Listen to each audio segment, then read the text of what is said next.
भगवान शिव की जटाओं से गंगा क्यों बहती है? भगवान शिव की जटाओं से गंगा क्यों बहती है? शंकर भगवान से जुड़ी हर चीज के कोई न कोई मायने जरूर होते हैं। ठीक इसी प्रकार उनकी जटाओं से बहने वाली गंगा के पीछे भी एक कथा है।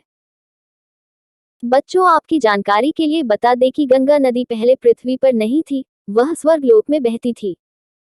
ऐसा क्या हुआ जिसकी वजह से गंगा मैया को पृथ्वी पर आना पड़ा? हम आपको बताते हैं कि आखिर इसके पीछे की कहानी क्या है। तो गंगा मां को शास्त्रों में देवी कहा गया है। भागीरथ नाम के एक प्रतापी राजा थे और वो चाहते थे कि उनके पूर्वजों को जीवन मरण के दोष से मुक्त कर दें और इसके लिए मां गंगा पर धरती को आना होगा। उन्होंने अपनी इस इच्छा को पूरा करने के लिए मां गंगा की तपस्या की और वो उनकी तपस्या से प्रसन्न भी हो गई थी, लेकिन उन्होंने बताया कि यदि वो स्वर्ग से पृथ्वी पर आएंगी तो पृथ्वी उनके प्रवाह को बर्दाश्त नहीं कर पाएगी। यह बात सुनकर भागीरथ विचार में पड़ गए कि मां गंगा को धरती पर लाना कैसे संभव होगा। फिर उन्होंने भागीरथ शिव की तपस्या की और उन्हें प्रसन्न भी कर लिया।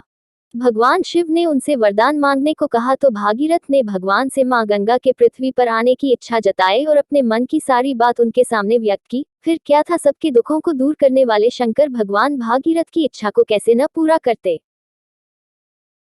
जैसे ही मां गंगा पृथ्वी पर आने लगी, प्रभु ने उन्हें अपनी जटाओं में धर लिया और फिर उनकी जटाओं से गंगा मैया 7 धाराओं में प्रवाहित हो गई। फिर उन्होंने भागीरथ शिव की तपस्या की और उन्हें प्रसन्न भी कर लिया। भगवान शिव ने उनसे वरदान मांगने को कहा तो भागीरथ ने भगवान से मां गंगा के पृथ्वी पर आने की इच्छा जताई और अपने मन की सारी बात उनके सामने व्यक्त की। फिर क्या था, सबके दुखों को दूर करने वाले शंकर भगवान भागीरथ की इच्छा को कैसे न पूरा करते।